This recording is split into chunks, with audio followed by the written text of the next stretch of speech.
Our first guest tonight has called China a malign actor, a threat to U.S. national security.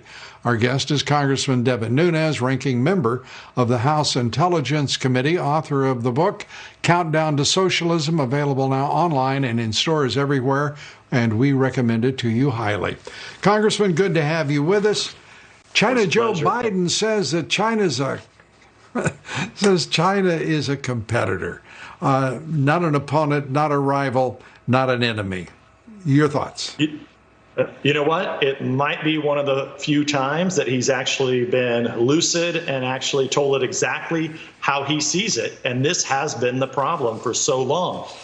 We have been running an investigation, House Intelligence Committee Republicans, for nearly a decade now. We see the intelligence. We don't think that China is a competitor. We think they, in fact, are a very, very dangerous enemy. And that's why, Biden continues to say, he talks about the trade deficit. I mean, they refuse to do anything about China. Trump went in and he says, look, we're gonna put tariffs on. We're going to try to make some deals. We're going to try to get along with them, but no more of China just ripping us off. And I think what's clear now, after the Wuhan virus, there is a clear decision for the people in the United States of America to make. You either want to go back to what we had before that delivered us a dangerous organization that, like China, working with the World Health Organization, that gave us this pandemic and totally lied, has covered it up, has never come out and clean on it. We go back to what allowed that behavior to happen, or we know we stay with the president that we have today, who has put tariffs on. And my guess is if Trump is reelected, he will put tariffs on. And it's just incredible to me that the Democrats keep making up excuses for China after they've been wrong for so many years. Well, they've been wrong for so many years. Joe Biden has been wrong for so many years on nearly every issue in foreign policy. I can't think where he's been right, to be honest with you. This president, inversely, has been right on every major issue. It's interesting to me when we look at his contretemps and conflicts with Wall Street, with corporate America, the Federal Reserve, bankers at large in this country, with China on the issue of balanced reciprocal trade, whatever it may be. This president has been right and they have been wrong. And there isn't another president I've covered or watched in my lifetime who could even compare remotely to his average. Yeah, I agree, Lou. In fact, when Trump was running, I thought, well, I've heard this before. Every presidential candidate says he's going to get tough with China. But my God, he did it. And let's not forget, when Trump was putting those tariffs on, they predicted there was going to be disaster. You talked about the foreign policy successes that this president has had over not just the last several years, but especially the last week.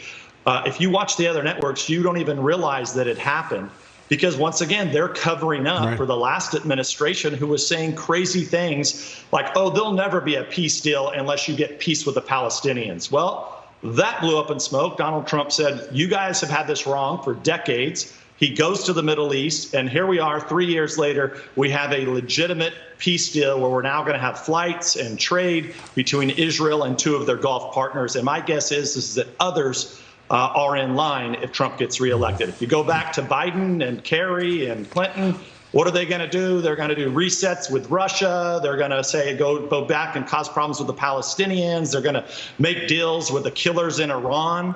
I mean, it's a really clear decision as long as the American people know what the hell's going on.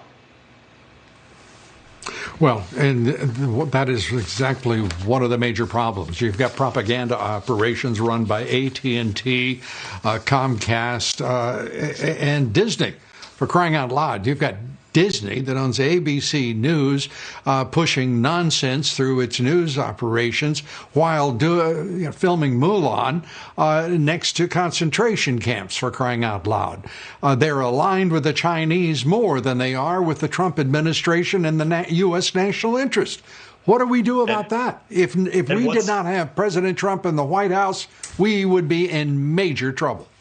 And I don't think there's a better example of professional sports, especially the NBA, which, I have to say I'm a big fan.